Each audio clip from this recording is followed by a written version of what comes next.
शिवाय गुरवे नमः। शिवाय गुरवे नमः। शिवाय गुरवे नमः। शिवाय गुरवे नमः। शिवाय गुरवे नमः। शिवाय गुरवे नमः। ఈ ఆత్మతత్వాన్ని పొందే ఉపాయం ఏమిటి? ఆత్మ హృదయం నందు నిత్యముగా ప్రకాశిస్తూనే ఉంటుంది. మనం స్మరిస్తూనే స్మరిస్తుంది. ఆ స్ఫురణయే బుద్ధి యందు ఒక వెలుగు వలె ప్రతిఫలించి బుద్ధి వృత్తులను ప్రకాశింపచేస్తుంది. కాబట్టి ఇక్కడ అంతా ముఖ్యమైనది బుద్ధి మాత్రమే. ఈ సమర్థింపులు మానేస్తే తప్ప బుద్ధి ప్రకాశం జరగదు. ఎందుకంటే ప్రతిదానికి ఒక సమర్థింపుని ఆధారం చేసుకుంటున్నారు. మీ చేసిన దోషాలకి జరిగిన దోషాలకు కూడా ఇందుకు జరిగింది అని ఎందుకు చెప్పాలి? దోషం జరిగింది, క్షమాపణ, అంతే. ఇందుకు జరిగింది అంటే మీరు దోషం చెయ్యలేదన్న భావం మీలో వచ్చింది. అందులోంచి బయటకు వస్తే తప్ప ఈ బుద్ధి ప్రకాశం జరగదు, ఆత్మతత్వము బోధపడదు. అంటే ఆత్మతత్వము అంటే ఉన్నది అదే అన్న భావన స్థిరంగా ఉండాలి అంటే ముందు కారణాలు వెతుక్కోవటం మానేయాలి. అసలు ముందు దాన్ని గుర్తించటం మానేయాలి. నేను గుర్తించకపోతే కారణాలు ఎక్కడది, సమర్థింపులు ఎక్కడ? మౌనాన్ని ఆశ్రయించాలి. ఎస్, దోషం జరిగింది, దోషం క్షమించమని అడగటం అంతవరకు. కాబట్టి ఆత్మతత్వము ఎక్కడో లేదు, అది ఎప్పుడూ ఉన్నది. సర్వ కాలాల్లోనూ ఉంది, సర్వ ప్రదేశాల్లోనూ ఉంది. అంటే ఎప్పుడైతే దానిని స్మరిస్తూ ఉంటారో అంటే ఆచరణ పెడుతూ ఉంటారో అని అర్థం. ఆచరణ లేనిది అన్ని వ్యర్థాలే. బాహ్యంలో కూడా మీరు ఆచరణ పెడితేనే ఏదైనా. ఆచరణ పెట్టనప్పుడు దేని వలన ఇంద్రియ జ్ఞానం కలుగుతున్నదో, చూపు వెనకనున్న చూచే శక్తి, వినే శక్తి ఏ తత్వం నుండి కలుగుతున్నదో అదే అసలైన ఆత్మతత్వం. అది ఎక్కడో లేదు, నీలోనే ఉంది, నీలోనే స్ఫురిస్తోంది. అహం అంటే నేను రూపంగా స్ఫురిస్తోంది. ఎస్, నేను అంటున్నావు, కానీ ఆ నేను అనేది భావముతో కూడింది కాకుండా అభావముతో ఉండాలి. అంటే ఆత్మకి ఎలాగైతే భావం లేదో ఆ విధంగా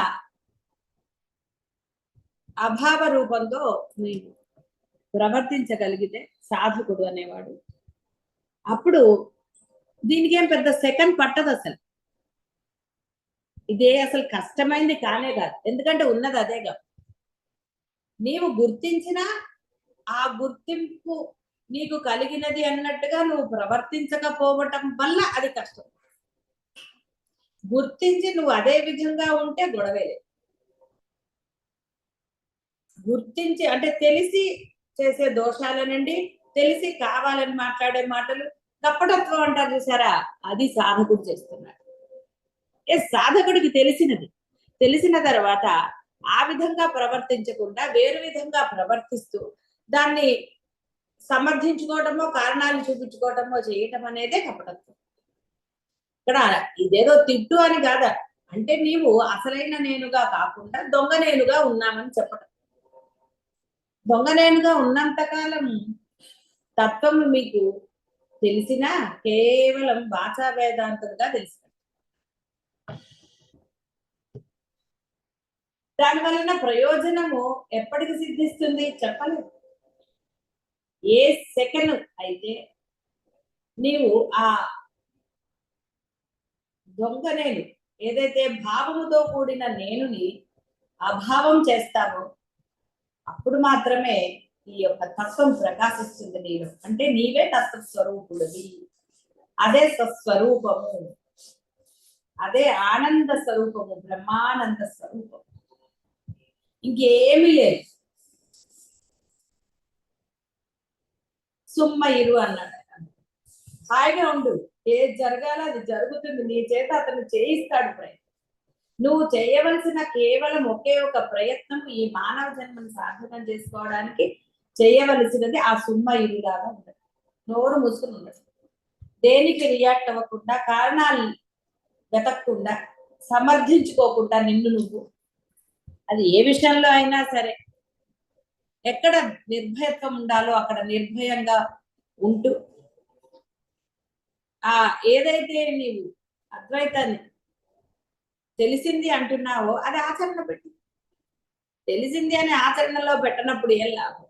వండుకుని తినకపోతే ఆకలి తీరుతుందా? తీరదు. అలాగే ఇది కూడా అంతే, అనుభవం పొందాలి. ఆచరణ లేని అనుభవము వృధా. ఎలా కలుగుతుంది అసలు ఆచరణ? అనుభవం కలిగింది అంటాం కూడా అబద్ధమే అవుతుంది. ఆనందంగా ఉంది అన్న మాట కూడా అబద్ధమే అవుతుంది. ఆచరణ లేని ఆనందం ఎలా అసలు ఎలా పొందగలుగుతారు? అవకాశమే లేదు. అది కేవలం మీ భావన. కారణము కార్యం, కారణము కార్యము ఉన్నంత కాలం అది బాహ్యమే అవుతుంది. బ్రహ్మానికి కార్యము లేదు, కారణము లేదు, అదంతే. ఈ పని జరిగింది ఇందువల్ల అనడానికి అసలు అక్కడ ఆస్కారమే లేదండి. జరుగుతుంది అంతే. స్ఫురణయే బుద్ధి అందు ఒక వెలుగు వలె ప్రతిఫలించి బుద్ధి వృత్తులను ప్రకాశం. ఆ స్ఫురణ వస్తుందని చాలాసార్లు చెప్పబడింది. నీవెప్పుడైతే అభావముతో ఉంటావో, నేను ఫలానా అన్న ఐడెంటిటీ లేకుండా ఉంటావో అప్పుడే సహజంగా ఉండండి, అసహజంగా ప్రవర్తించవద్దు. ఎంత భక్తి ఉందో అంత భక్తిగానే ఉండేది, ఎంత శ్రద్ధో అంత శ్రద్ధ. ఆ శ్రద్ధని పెంచుకోవడానికి ప్రయత్నం చేయాలి.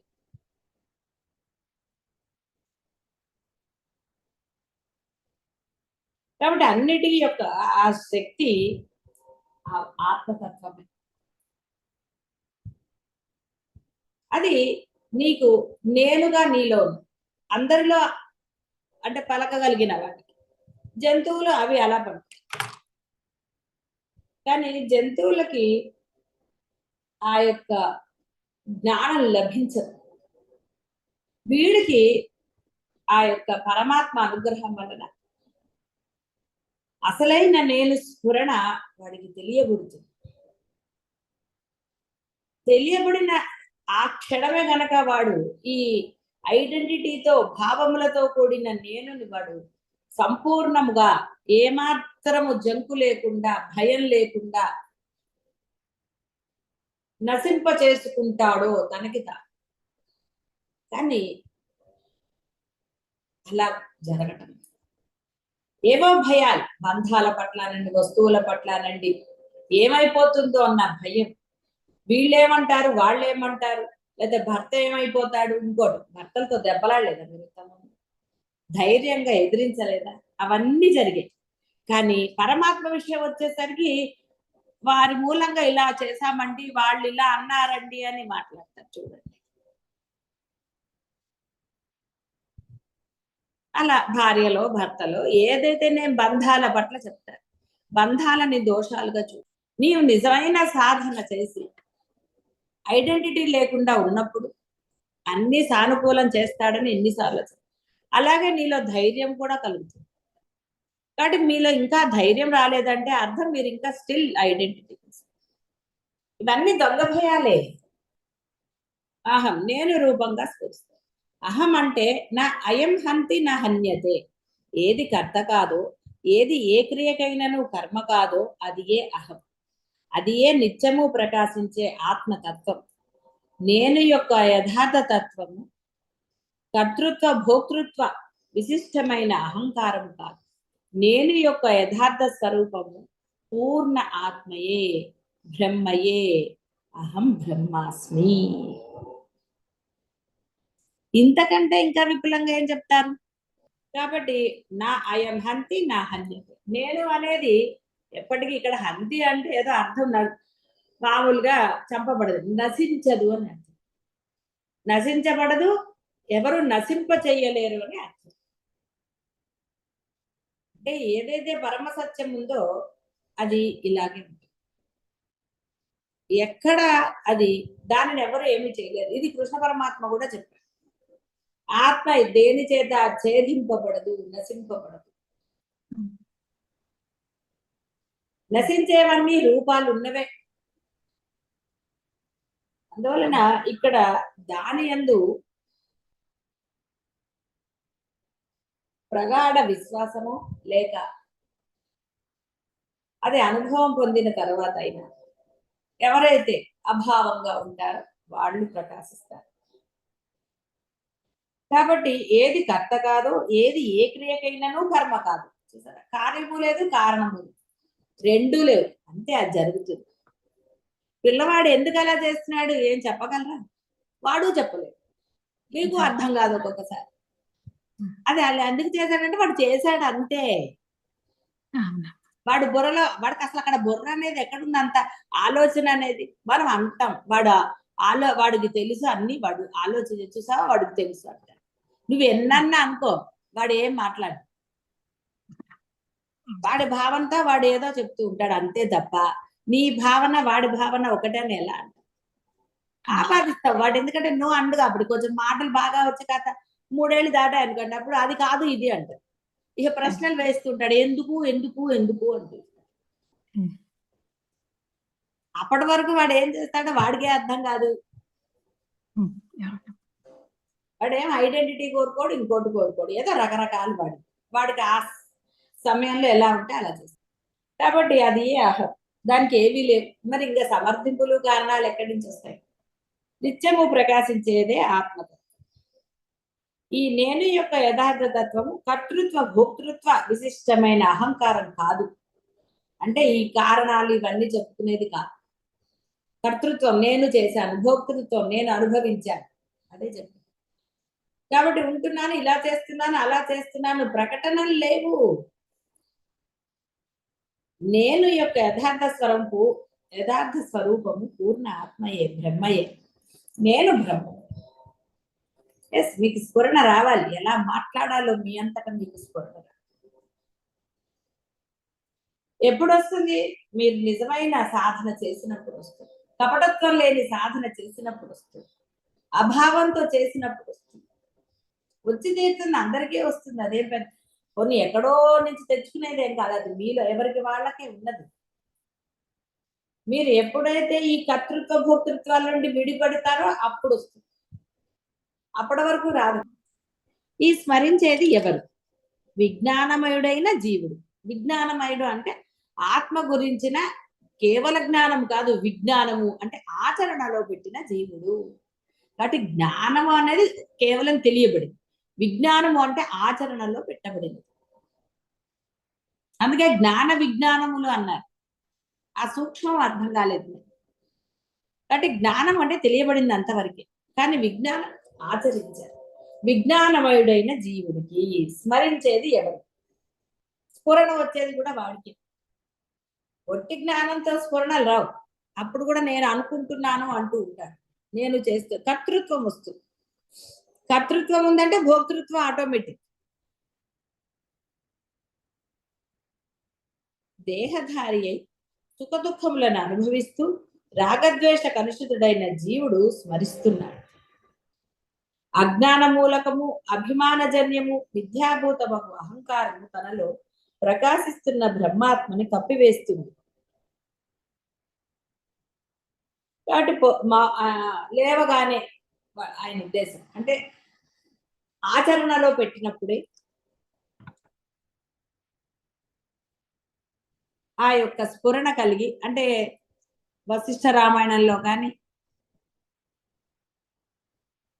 మిగతా ఆధ్యాత్మిక గ్రంథాల్లో కానీ చెప్పినట్టుగా అద్వైత గ్రంథాలు అహం బ్రహ్మాస్మి అనేది ఒక నామస్మరణగా మంత్రంగా జపించండి అంటే అర్థం ఆ స్ఫురణ కలిగి ఆ విధంగా ఆచరించటం అని అర్థం. అజ్ఞానపు తెర తొలగాలి స్మరణ ద్వారా, స్ఫురణ ద్వారా. స్మరణ ద్వారా సాధన సరిగ్గా జరుగుతుంది, అభావరహితంగా.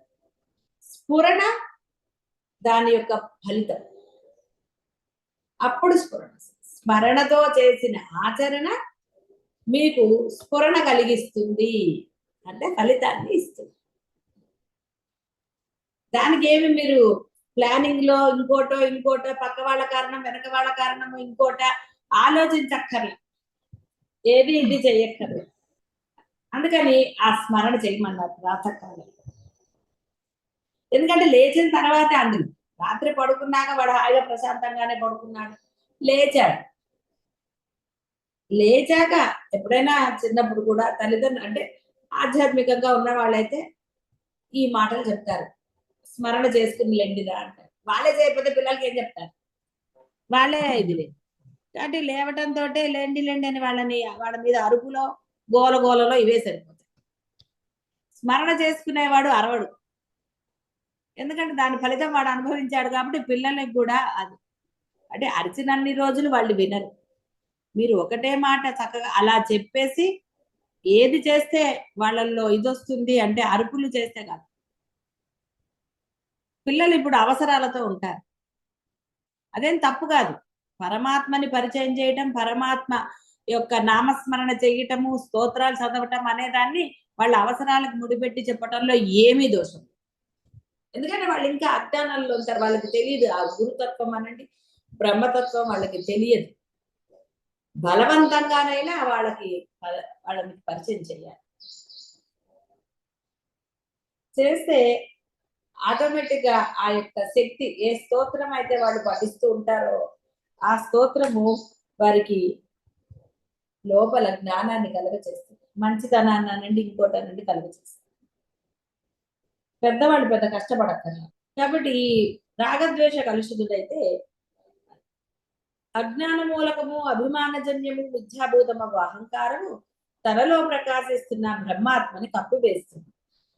కాబట్టి ఈ స్మరణ ద్వారా స్ఫురణను కలిగి ఉండాలి, ఆచరణ కలిగి ఉండాలి. అప్పుడే ఆ అజ్ఞాన పొర తొలగిపోతుంది. తద్వారా మానవ జీవితము చరితార్థం అవుతుంది, సార్థకం అవుతుంది. కాబట్టి స్మరణ చేసినంత మాత్రాన ఏమవుతుందండి, ఆచరణ కూడా పెట్టాలి. ఇలా ఆచరణ పెట్టాలి అని వాడు అనుకున్నప్పుడు కదా ఏదైనా. ఆచరణ లేని ఎన్ని స్మరణలు అయితే ఏంటి ఉపయోగం ఉంది?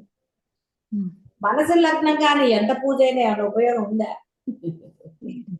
అక్కడ మనసు లగ్నం అయితే కదా, కేవలం నీ మనసు లగ్నం అయితే చాలు. అది ఆరోగ్య విషయం అయినా కానివ్వండి, ఏ విషయం అయినా కానివ్వండి. నీకు ఇష్టమైతే ఎంత కష్టమైనా చేస్తావు, ఇష్టం లేకపోతే చేయలేదు. భయంతో కొన్ని చేయవచ్చు, కానీ ఎన్నాళ్ళు చేస్తారండి? అదే ఇష్టమైతే ఎన్నాళ్ళైనా చేయవచ్చు. కాబట్టి ఆత్మతత్వము సుషుప్తి యందు కూడా ఉంది కదా. ఆత్మతత్వము సూర్యుడి వంటిది.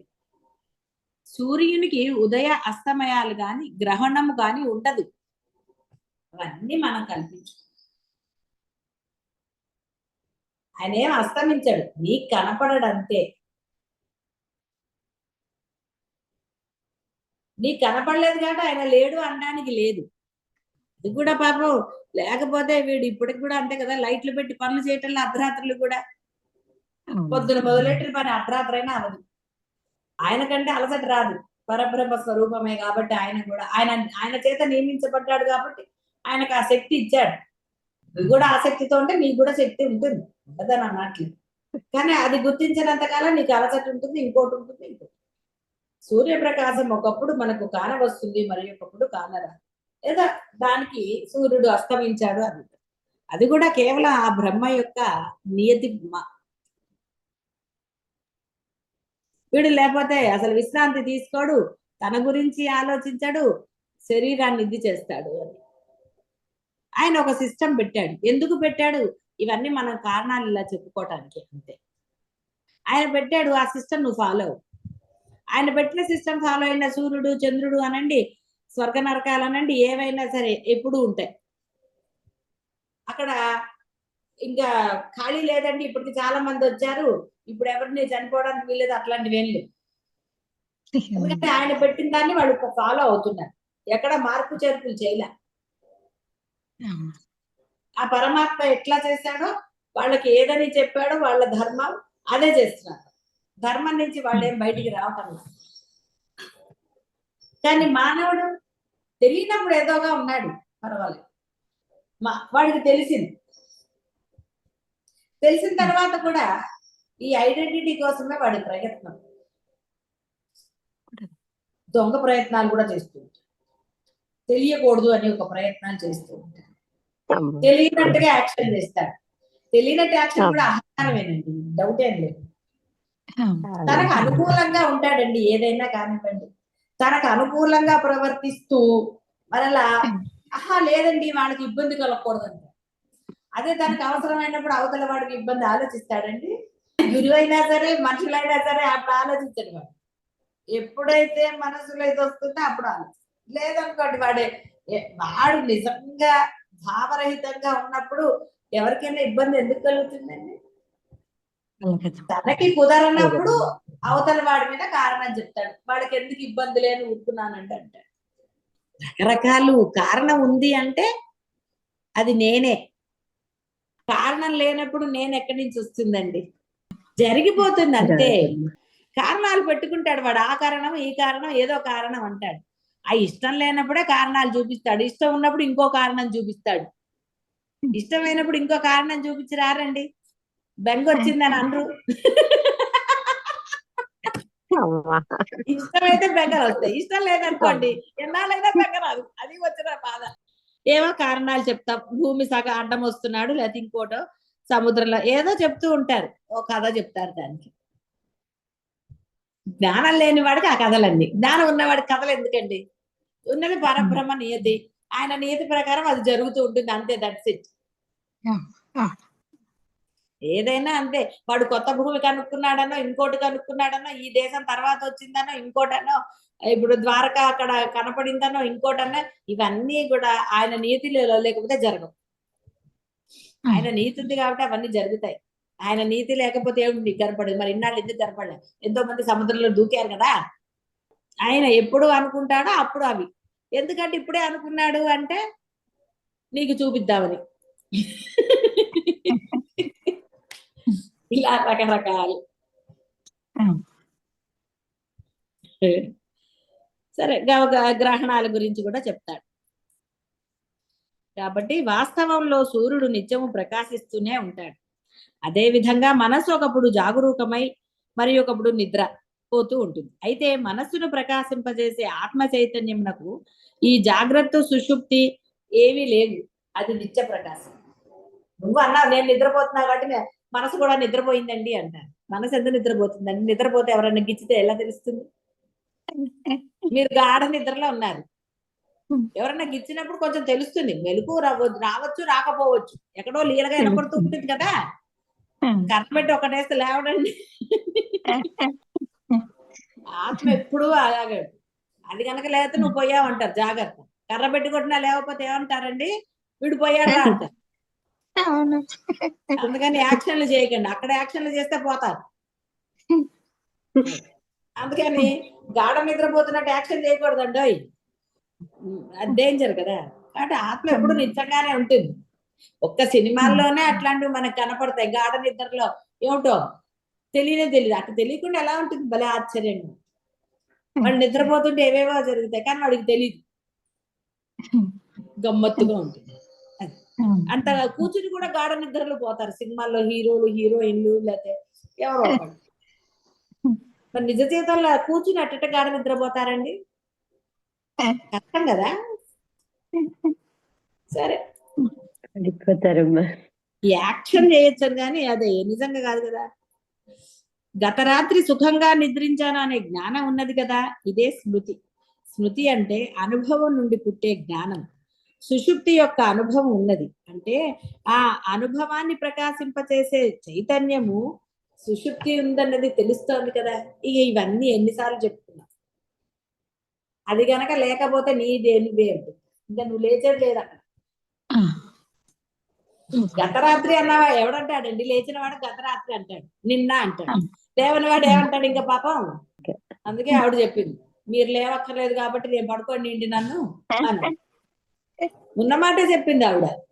అందులో మనమే సీరియస్ అవ్వక్కర్లా. కరెక్టే కదా, మరి అలసిపోయింది ఆవిడ. మరి పొద్దున బోళ్ళు పనులు మనిషి పోయినవాడు బానే ఉంటాడు, ఉన్నవాడికి గదడి తిప్పలు. మామూలుగా కూడా అంటారు, పోయిన వాడికి ఏమండి శుభ్రంగా పోయాడు, పోయిన వాళ్ళందరూ మంచి వాళ్ళని. మరి ఉన్నవాడికి గద తిప్పలు. ఎన్ని ఎన్ని పనులండి. మరి వచ్చిన వాళ్ళందరితో మాటలు చెప్పాలి, ఏం జరిగిందో చెప్పాలి, అబ్బా కాసేపు ఏడవాలి, ఎన్నున్నాయి ఉన్నవాడికి. వాడు లోపల ఏమనుకున్నా కూడా తప్పదు. వచ్చిన వాళ్ళందరూ మళ్ళీ ప్రతి వాడు అడుగుతారు, ఏం జరిగింది. అసలే వాడు అక్కడ గోల్లో ఉన్నాడు, ఎందుకు నీకు నీకు సగం తెలిసింది కదా ఎలా పోయాడు, మళ్ళీ వీడిని కొసెళ్ళు ఎందుకు. వాడు పాపం చెప్పింది చెప్పి నీరస పడిపోడండి. అయ్యో నీరసంగా నుండి కొంచెం కాఫీ తాగంటారు. వాడికి అసలు చెప్పి చెప్పి విసిగొచ్చింది అన్న సంగతి వీడు గ్రహించద్దు. ఏదో 4 హోదా, అంతేగాని మళ్ళీ చరిత్ర అంతా చెప్పమంటే మళ్ళీ దాని మధ్యలో మాట వేసి, అయ్యో మీ నాన్న నేను చెప్పినా వినలేదురా అంటే పాపం ఏమైపోతాడు. మా అమ్మ మీ అమ్మ అని ఎందుకు అలాగా. ఆత్మ అన్ని అవస్థలకు అతీతమైనది, తురీయమైనది, 4వది.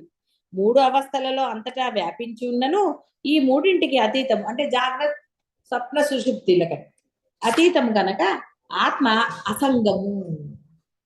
ఆత్మ దేనికి అంటుకోదండి. దేనికి అంటుకుంటే చెప్పండి. అంటుకుంటే ఇంకా ఆత్మ అని ఎందుకంటారు, దాన్ని దెయ్యం అంటారు, గుర్తుపెట్టుకోండి. పిశాచ్ అంటారు. జాగ్రత్త. అది కనుక సంఘంతో ఉంది, రే నేను పోలేదురా ఉన్నాను నా మాట వింటా అని మీ ఆ మాట వినపడింది అనుకోండి, ఆత్మ కాదు, జాగ్రత్త. అందుకని ఏమిటి మా నాన్న నాకు కనపడుతున్నాడనో మా అమ్మ కనపడుతుందా అంటే దయ్యాలు మీకు కనపడేది, జాగ్రత్త. అంటే నేను ఆత్మనే అనుకున్న వాడికి ఈ గోలంతా ఎందుకండి. కాబట్టి జ్ఞానం తెలిసిన తర్వాత అలా ఏమి ఉండదు. స్ఫురణ వస్తుంది, ఏం మాట్లాడాలో అది మాట్లాడచ్చు, ఏది లేదు. అంటే అందరూ కూడా ఆ స్ఫురణ కలగాలి, స్మరణతో స్ఫురణ కలగాలి.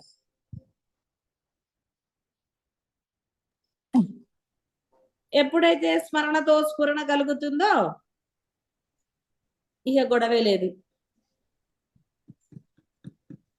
అప్పుడు ప్రకాశమే ఉంటుంది, ఇంకేముంటుంది, ఇంకా ఉండడానికి అవకాశం ఏది లేదు అని అర్థం. అందువలన అందరూ కూడా ఆనందంగా చక్కగా స్ఫురణలు వచ్చినప్పుడు ఆనందంగానే ఉంటుందండి. స్మరణ ఆనందంగా ఉంటుందా చెప్పండి. పరమాత్మను తలుచుకున్నప్పుడు బాగానే ఉంటుంది, వేరే స్మరణలు వస్తే అది. అందువలన స్మరణ అంటే స్మరణ అనేది స్ఫురణకి దారి తీయాలి, అంటే ఆనందానికి దారి తీయాలి. అలాంటి స్మరణ మంచిది. మంచివి తలుచుకుంటే ఆనందం కలుగుతుంది, అదే తీరిగ్గా కూర్చొని చెడ్డవి తలుచుకుంటే ఏంటి వస్తుందండి. కాబట్టి ఇక్కడ ఏం చెప్పారంటే మార్నింగ్ అంటే లేవగానే, ఒరే నువ్వు ఈ ప్రాపంచకి సంసారం గురించి వాటి గురించి ఎందుకురా నీకు స్మరణ, అవి ఎలాగూ తప్పనివే, లేచాక అవి చేయవలసిందే, నువ్వు చేయకుండా ఎలా ఉంటావండి, నువ్వైతే తినాలి కదా వాడు తినపోయినా. కాబట్టి వాడు అందుకని అదెందుకురా, పరబ్రహ్మను స్మరణ చేయి, ఎందుకంటే అన్ని నీ చేత చేయించేది వాడే.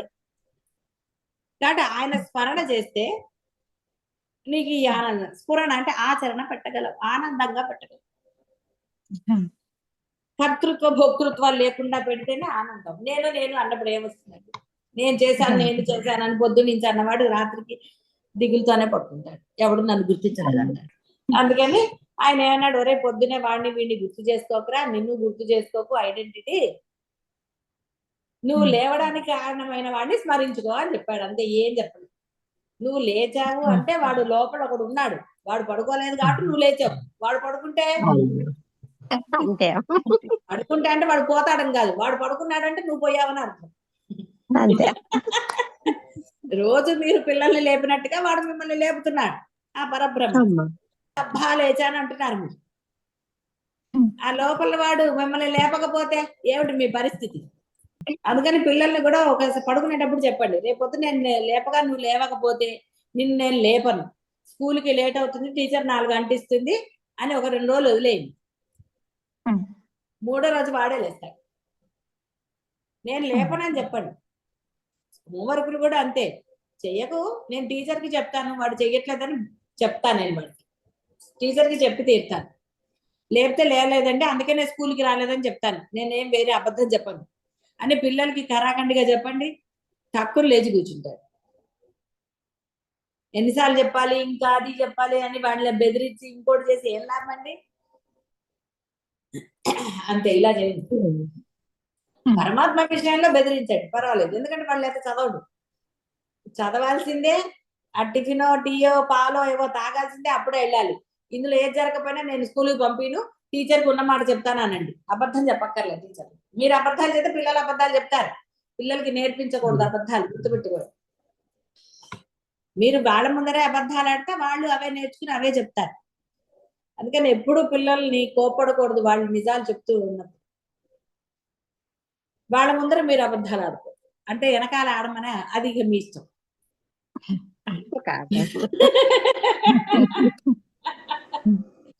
అది అందుకని అందరూ ఆత్మతత్వంతో ప్రకాశించండి. ఆ స్మరణ అందుకే చెయ్యాలి. నువ్వు లేవగలిగావు అంటే, ఏది ఉంటే నువ్వు లేవగలిగావో దానిని స్మరించండి. అది అద్వితీయమైనది, అన్నిటికీ అతీతమైనది, దేశకాలాలకి. దాని స్మరణ మిమ్మల్ని ఆనందంగా ఉంచుతుంది, మిమ్మల్ని ప్రకాశవంతంగా, అంటే ఆనందమే, ధైర్యంగా కూడా ఉంచుతుంది. స్ఫురణలు వస్తాయి, ఏం మాట్లాడాలి, ఏం చెయ్యాలి అని. కారణాలు సమర్థింపులు వెతుక్కోవాల్సిన ఆవశ్యకత ఏర్పడదు మీకు అప్పుడు. శుభం భూయాత్. శివాయ గురవే నమః. శివాయ గురవే నమః. శివాయ గురవే నమః. శివాయ గురవే నమః. శివాయ గురవే నమః. శివాయ గురవే నమః.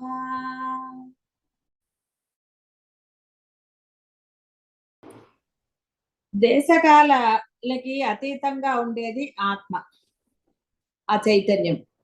అది అసంగం.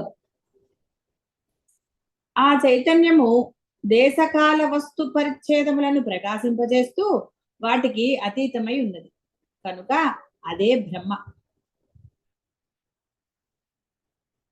అదే ఆత్మతత్వం లేదా మోక్షము, జీవ బ్రహ్మైక్యము. దానినే జ్ఞానులు అన్వేషిస్తూ ఉంటారు. పరమహంసలు అంటే జ్ఞానులు. వారు అన్వేషించి చేరుకునే దేవుడే ఆత్మతత్వమే, అదే బ్రహ్మం. అయితే లోకంలో జనులు ఈశ్వరుణ్ణి ఈ విధంగా ఆత్మరూపంగా దర్శించడం ఎరుగరు, అంటే వాళ్ళకి తెలియదు, ప్రయత్నం చెయ్యరు అని అర్థం. కనుక బయట దేవుని అన్వేషించడంలో ఆయాసపడతారు. మరి క్షేత్రాలకు వెళ్ళటం ఆయాసం కాదేంటి? సందు చివర గుడికి వెళ్ళడానికి తీరుకుండదు, టైం ఉండదు, ఇంకా రకరకాలు. కానీ క్షేత్రాలకు వెళ్తానంటారు, నానా ఆయాసం. అక్కడ ఉన్న వెంకన్న ఇక్కడ లేడా? నువ్వు ఉన్నాడంటే ఉంటాడు, ఇక్కడ ఆయన కూడా కోరికలు తీరుస్తాడు. కానీ ఏంటంటే ఆ అక్కడ ఒక మూఢ నమ్మకం లాంటి. క్షేత్రాలకు వెళ్ళవద్దని నేను అనటం లేదు, కానీ ఎంత విశ్వాసం అక్కడ పెట్టారో ఇక్కడ కూడా అంత విశ్వాసం చూపిస్తే. నా దగ్గరికి వచ్చిన వాళ్ళకి నేను చెప్పాను తిరుపతి, ఎందుకంటే వీళ్ళకి ఇక్కడ నమ్మకం లేదు కాబట్టి. వాడికి నమ్మకం ఉన్న చోటుకి వెళ్తే వాడి పని అవుతుంది, ఎందుకంటే వాడు అడిగింది బాహ్యం. కష్టపడాలి, దేహంతో కష్టపడితే దేహ కర్మలు నశిస్తాయి. క్షేత్ర దర్శనాలు అందుకే పెట్టారు శాస్త్రంలో. కనీసం వీడు ఈ విధంగానైనా దేహాన్ని పరమాత్మ కోసం కష్టపెడితే ఆ దేహానికి ఉన్న కర్మలు, ఎందుకంటే కర్మలు అన్ని దేహానికి ఉన్నవే, ఆత్మకి కర్మలు లేవు కాబట్టి అని క్షేత్రాలు పెట్టాడు ఆయన. క్షేత్ర దర్శనం ఎలా చేయాలి, నదీ స్నానం ఎలా చేయాలి, ఇవన్నీ ఉన్నాయి రూల్స్. ఇప్పుడు ప్రయాగకి వెళ్ళి కుంభమేళాలో స్నానాలు చేస్తున్నారు, చాలా మంచిదే. కానీ నిజంగా మీకు ఆ పూర్ణ ఫలితం రావాలి అంటే ఎలా చెయ్యాలో తెలుసుకొని చేయాలి. ఇంత కష్టపడి వెళ్తున్నారు, ఎక్కడెక్కడి నుంచో వెళ్తున్నారు, విదేశాల నుంచి కూడా వస్తున్నారు, చేస్తున్నారు, సంతోషం. కానీ ఇంత శారీరక శ్రమపడి చెయ్యవలసిన విధంగా నువ్వు చెయ్యనప్పుడు వాళ్ళు చేస్తున్నారు, వీళ్ళు చేస్తున్నారు, వాడికి లభించలేదు, నీకు లభించదుగా. ఎలా చేయాలో తెలుసుకుని స్నానం చేస్తే పూర్ణ ఫలితం పొందితే కదా అంత కష్టానికి ఫలితం. అలాగే క్షేత్రాల్లో కూడా అంతే. నువ్వు ఎలా చెయ్యాలి, ఒక ప్రదక్షిణ ఎలా చెయ్యాలి, పరమాత్మను ఎలా పూజించాలి. ఎస్, నీకు ఉన్నంతలోనే ఆయన ఇమ్మన్నాడు. నీకు చేతనైతే తృణమో ఫలమో అన్నాడు. ఆయన ఏం ఆశించలేదు. ఆ తృణమో ఫలమో కూడా నీవు లోభత్వం చూపిస్తే అది. కాబట్టి అలా ఉండకు. ఆయాస పట్టం అంటే అదే. చేసుకో, చక్కగా పూజలు చేయి, గుడికి వెళ్ళు, నమస్కారం చేసుకో, ఎవ్వరు వద్దాం లేదు. అనవసరమైన సమయాన్ని పక్క వాళ్ళతో వెనక వాళ్ళతోటో లేకపోతే అనవసరంగా బుర్రపాటు చేసిన బదులు చక్కగా ఆ గుడికి వెళ్ళు, హాయిగా ప్రశాంతంగా కూర్చో, కాసేపు నామస్మరణ చేసుకో, ఆ పరమాత్మను చూస్తూ అలా కూర్చో, లేదా తీసుకెళ్ళి ఏదైనా స్తోత్రాలు అక్కడ కూర్చుని చదువు. అది నీకు ఎంతో ఆనందాన్ని, నీ కర్మలను తీసివేస్తుంది, ఎన్నో చేస్తుంది. ఎందుకంటే గుడి ఆ ప్రతిష్ఠ చేస్తారు, అసలు దేవుణ్ణి పెట్టి ఇది దేవుడు అనగానే అక్కడ ఒక కొంత మహిమ వస్తుంది. కాబట్టి నువ్వు అలా చెయ్యి.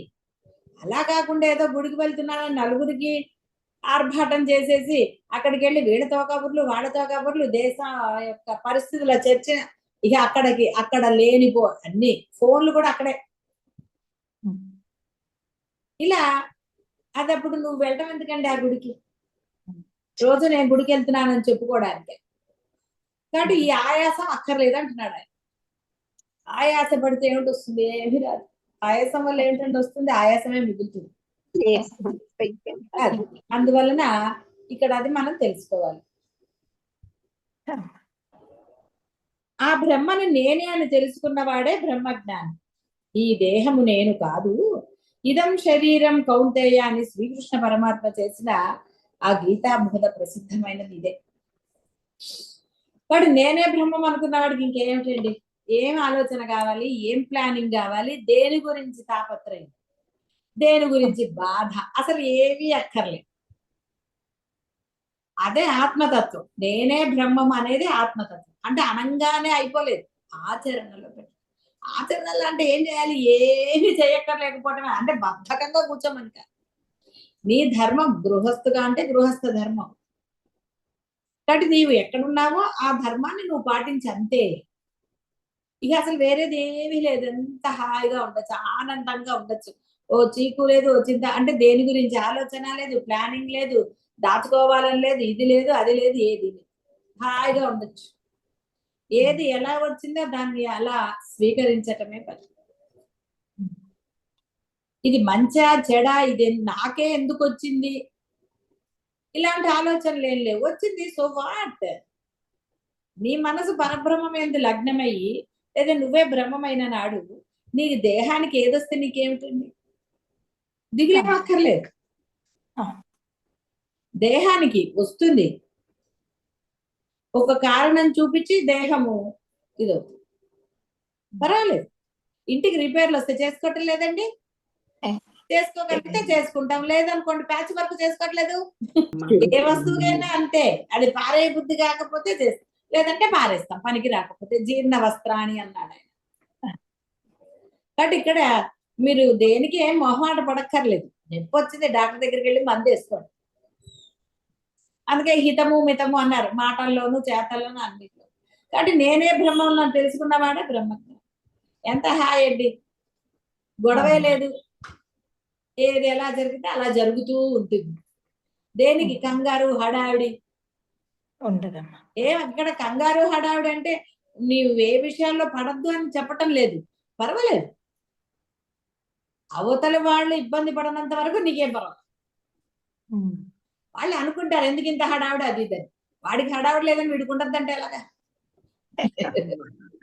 ఎవరి ఇది సహజ లక్షణాలండి అవి. అవసరం లేని విషయాల్లో పడితే నీకు ఇది ఉండాలి, కానీ వాళ్ళకి అది అవసరం, వాళ్ళు అలా పడ్డారు, ఏముంటుంది దానికి? కాబట్టి వాళ్ళు అనుకున్నారు, వీళ్ళు అనుకున్నారు, ఎవడో ఏదో అనుకున్నాడు, ఇవన్నీ దేనికి? హాయిగా నువ్వు ఆనందంగా ఉన్నావా లేదా? ఎవడి గురించి నీకేం చింత లేదు కదా, దేనికి తాపత్రయం లేదు. ఏవి ఎలా జరగాలి అలా జరగాలి. ఎస్, ఇంటికి ఒకళ్ళు వస్తున్నారు, ఇల్లు మంచిగా పెట్టుకోవాలి, తప్పేం లేదు అందులో, చెత్తగా ఉంచుకోక్కర్లే. అవునమ్మా. చేతనైందా నీకు ఎంత వీలవుతుందో అంత వాళ్ళకి సేవ చేసుకోవచ్చు, లేదా వాళ్ళకి అన్ని హంగులు అంటే నీకు ఉన్నంతలో చేసుకోవచ్చు, ఏమీ అదేం తప్పేమీ లేదు, గృహస్థ ధర్మం అది, ఇంటికి వచ్చిన వాళ్ళని ఆదరించడం. కాబట్టి ఇదం శరీరం కౌంతేయ అంటూ కృష్ణ పరమాత్మ చేసిన బోధ, గీతా బోధ చాలా ప్రసిద్ధం. చాలు, గీత యొక్క సూక్ష్మం అర్థం చేసుకున్నవాడు ఇక మళ్ళీ ప్రాపంచిక విషయాల్లో పడలు, అది కావాలి ఇది కావాలి అనడు, నాది నీది అనడు, నిజంగా ఆ కృష్ణ పరమాత్మ బోధించి అర్థమైనవాడు. కానీ వాడు నేనే బ్రహ్మము అనుకుంటాడు, ఆ విధంగా ఆచరణలో పెడతాడు. కేవలం అనుకున్నంత మాత్రమే అంటే, నేను కలెక్టర్ని అనగానే కలెక్టర్ ఇవన్నీ వచ్చేస్తాయి అంటే ప్రోటోకాల్స్ రావు కదా. నువ్వు ఆచరణ పెట్టాలని, నువ్వు చదవాలి, పాస్ అవ్వాలి, నీకు ఉద్యోగం రావాలి, అప్పుడు నీకు ప్రోటోకాల్ ఉంటుంది. అంతేగాని ఇంట్లో కూర్చొని నేను కలెక్టర్ అంటే కుదరదు. ఇది కూడా అంతే, నేనే బ్రహ్మం అంటే ఎట్ట కుదురుతుంది? నీకే పరీక్ష లేవు, నానా హడావిడి లేదు, సెలక్షన్స్ అన్ని ఏమీ లేవు, కేవలం నోరు మూసుకుని ఉండటమే నీ అర్హత, నీ చదువు, నీ సాధన అన్ని అవే. నోరు మూసుకుని ఉండలేకపోతున్నారు కాబట్టి నామస్మరణ చేసుకుంటూ కూర్చోటమే. ఎప్పటి వరకు చేయాలండి, ఎంతసేపు చేయాలండి, అది ఇక అసలు అట్లాంటి ప్రశ్నలు వేసామంటే నువ్వు ఇంకా వేస్టే. నీకెందుకు, నువ్వు చేయి, నువ్వు చేస్తూనే ఉండు. నువ్వు బ్రహ్మమైతే ఆటోమేటిక్ గా దాగిపోతుంది కదా, కీటక బ్రహ్మ జ్ఞానాలు అది అయ్యే వరకు తిరుగుతుంది, తర్వాత నోరు మూసుకోలేదు. ఇది అంతే. రిటైర్ అయ్యే వరకు ఆఫీసు నా గొప్ప ఇదే అంటాడు, రిటైర్ అయ్యాక ఇంకేంటండి నా కుర్చీ అని తెచ్చుకుంటాడు, ఇంటికి ఒప్పుకుంటాడండి. అందుకని కంగారు పడక్కర్లేదు. ఈ దేహము పాంచభౌతికం, ద్రవ్యము, మనస్సు కూడా నేను కాదు.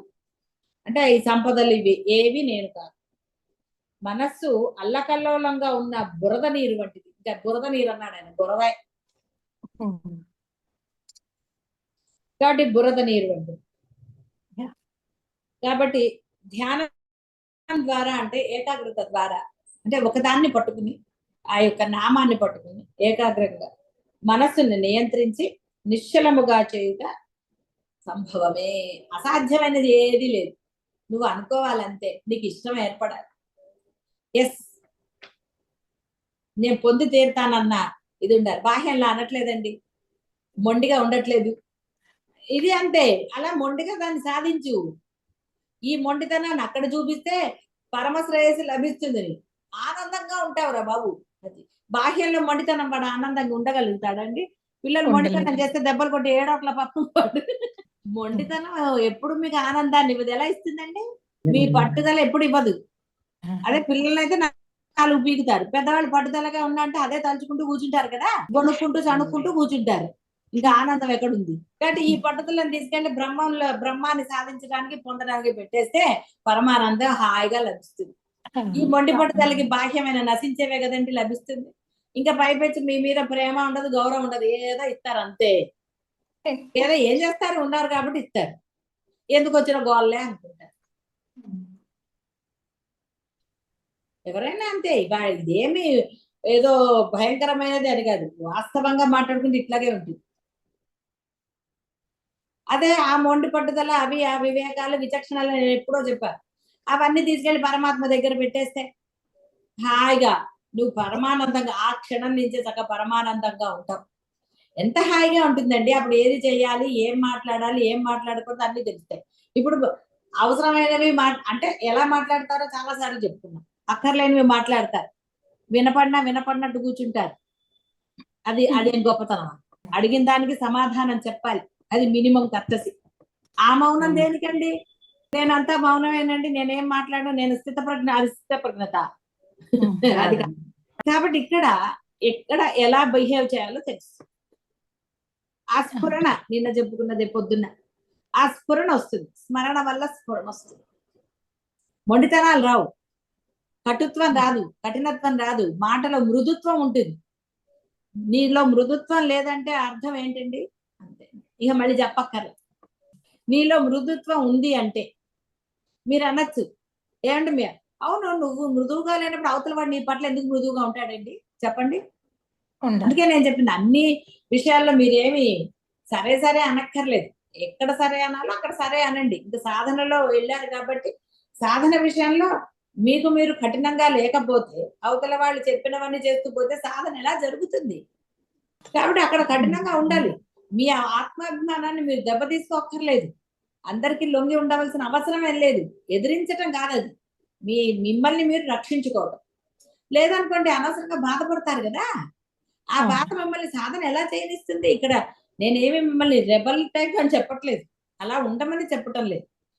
ఎక్కడ మీరు గట్టిగా మాట్లాడాలో అక్కడ మాట్లాడండి. ఆ ఒక్క 2 మాటలు నష్టమేమీ లేదు. అప్పుడు అవతల వాళ్ళు కొంత తగ్గుతారు. లేదనుకోండి వాళ్ళు ఏదో ఒకటి మిమ్మల్ని అంటూనే ఉంటారు. ఆ అంటూ ఉంటే మీరు బాధపడి సాధన ఏం చేస్తారు మీరు? చెయ్యలేరు మీరు. మనసు అదే తలుచుకుంటూనే ఉంటుంది. తలుచుకుంటూ ఉంటే సాధన వెనక్కి పోతుంది. కాబట్టి ఎక్కడ మీరు స్ట్రాంగ్ గా ఉండాలో అక్కడ ఉండండి. సాధన చేస్తున్నారు మీకు తెలుస్తుంది అది. ఏం తప్పేం లేదండి. రెబల్ గా ఉండమని చెప్పటం కాదు అక్కడ.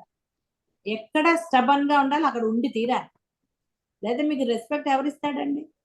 మెతకతనాన్ని చూస్తే మొట్ట బుద్ధి అవుతుందని చెప్పరు. అలా ఉండక్కర్లేదు.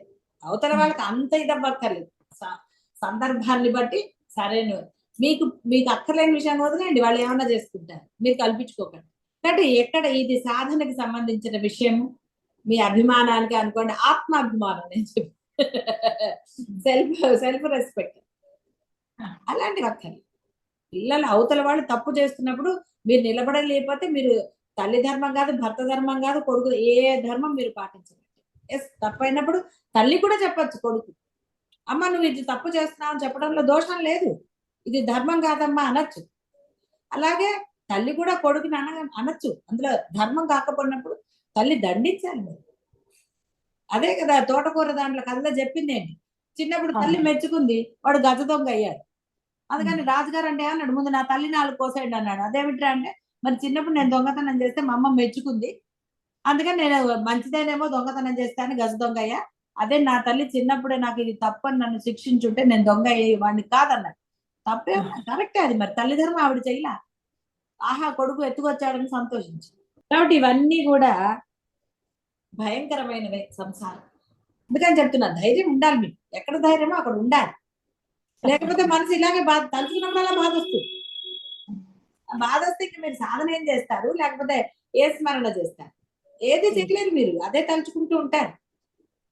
అందుకనే నిజంగా తామరాకు మీద నీటి పట్ల ఉండాలి, బంధాల పట్ల ఉండకూడదంటే ఇదే మరి.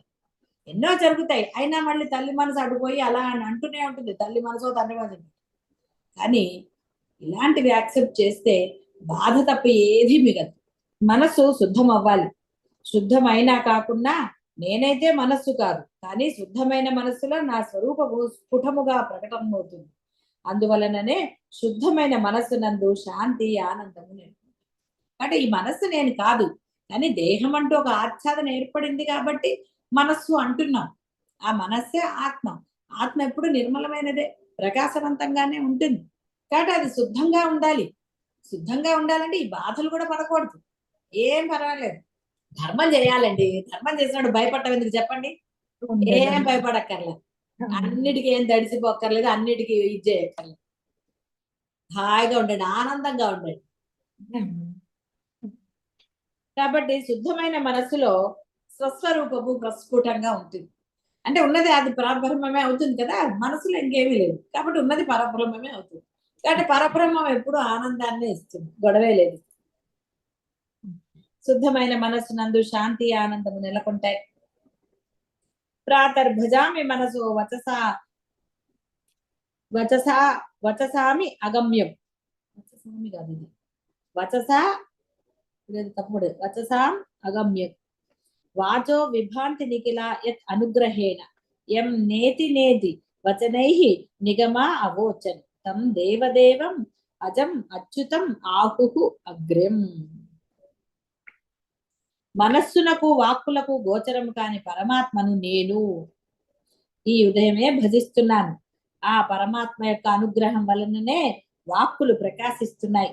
వేదములు ఆ పరమాత్మను ఇది కాదు ఇది కాదు అనే వచనముల ద్వారా బోధిస్తున్నాయి, ఉపదేశిస్తున్నాయి. ఆ పరమాత్మ దేవతలకు దేవత, ఇంద్రియములకు వెలుగునిచ్చే ఆత్మ, పుట్టుక లేనిది, చ్యుతి లేనిది, సంసారంలోనికి పడిపోవట లేనిది, మరియు అన్నిటికీ ముందు ఉన్నది అని మహాత్ములు బోధిస్తున్నారు.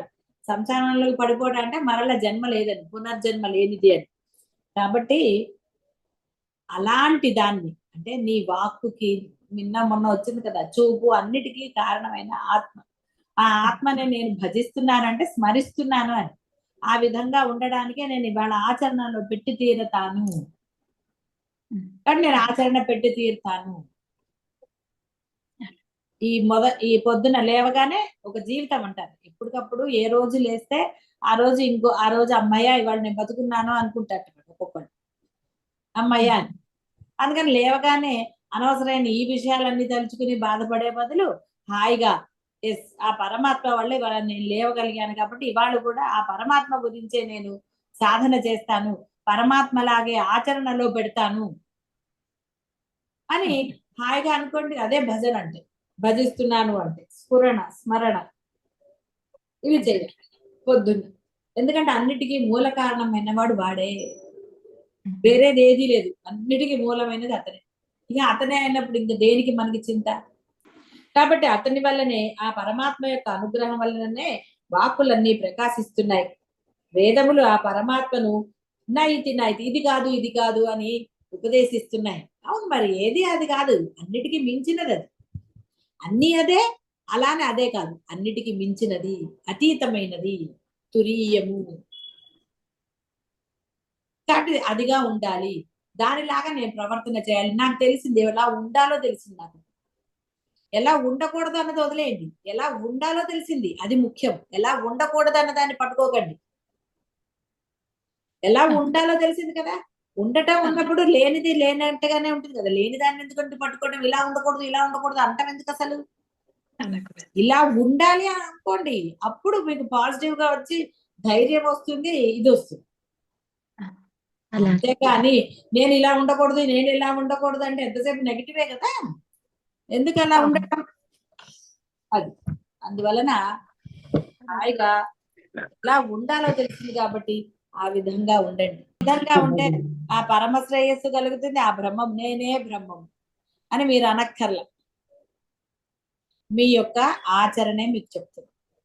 ఆచరణ చెప్తుందంటే ఇలా కూర్చుంటారనే. ఇప్పుడు ఏ విధంగా ప్రవర్తించాలో మీకు స్ఫురణ వచ్చి తీరుతుంది. ఆ స్ఫురణ ఎప్పుడు బ్రహ్మాండంగానే ఉంటుంది. కాబట్టి ఆ విధంగా చక్కగా ఆ స్ఫురణ చేసుకోండి. కాబట్టి అందరూ కూడా ఆ విధంగా ప్రయత్నం చేయండి. ఆ యొక్క పరమ శ్రేయస్సుని పొందండి. ఎక్కడ మాట్లాడాలో అక్కడ మాట్లాడండి, నష్టమేం లేదు. అది కూడా కొట్టినట్టు అలా ఏం ఆ సందర్భం వచ్చినప్పుడు మీరు అనండి, ఏడవకూడదు. ముఖ్యంగా మీరు బాగా తెలుసుకోవాల్సింది, ఏడుపు అనేది రాకూడదు. మీరు మీ కంఠం బాధగా ఉన్నా ఏడ్చినా అవతల వాళ్ళకి మీరు లోకు అవుతారు. కాబట్టి ధైర్యం ఉండాలి. ఎక్కడ ధైర్యం ఉండాలో అక్కడ ధైర్యం వహించండి. ఏమీ మీరు భయపడక్కర్లేదు. ఎవరు మిమ్మల్ని పోషించక్కర్లేదు. ఎవరేది పరమాత్మ ఉన్నాడు, ఆయన పోషించాలి. కానీ ఇదంతా ఏమిటండి వీళ్ళ పోషించేది. కాబట్టి అలా భయపడకండి. పిల్లలు చూడాలేమో, అదేమో పిల్లలు అంటారు అలాగే డైలాగులు, మేమే చూడాలి కదా అని. ఏమిటి వాళ్ళు చూసేది? వాళ్ళని చూస్తే కదా వాళ్ళు ఇవాళ ఆ స్టేజ్కి వచ్చారు. కాబట్టి వాళ్ళకి మీరు భయపడక్కర్లేదు, పరమాత్మకు భయపడండి. ధర్మం మీరు చేయండి, అంతే. మీ ధర్మంగా ఉన్నప్పుడు మీకు ధైర్యం ఉంటుంది. ఆ ధైర్యంతో ఉండండి. ఎవరికి అనవసరంగా అంటే అనవసరమైన విషయాలకి, ప్రాపంచిక విషయాలకి భయపడకండి. వాళ్ళు చూడాలి, రేపొద్దున నాకు ఏదన్నా వస్తే నన్ను తీసుకెళ్ళాలి, లేదా సేవ చేయాలి, ఇలాంటివన్నీ మనసులోంచి తీసేయండి. ఎవరిని చూడక్కల. పరబ్రహ్మం ఉన్నప్పుడు అన్ని అవే జరుగుతాయి. ఇంకా ఆయన ఉన్నది ఎందుకండి? వహామి అహం అని కృష్ణ పరమాత్మ అంత చెప్పినప్పుడు దేనికంటే భయపడటం? ఎవరు చూడాలి మిమ్మల్ని? ఎవరు చూడక్కర్లేదు. ఏమి భయపడక్కర్లేదు. మీరు ధర్మంగా ఉండండి. అలాగే ధర్మం రక్షించి తీరుతుంది. ధైర్యం ఉండి తీరాలి. భయపడ్డవాడు ఏం చేస్తాడండి? ధైర్యం ఎక్కడ ఉంటుంది భయపడేవాడికి? వాడు ధర్మం ఏం చేస్తాడు? అది ధర్మం అవుతుందా భయపడుతూ చేసేది?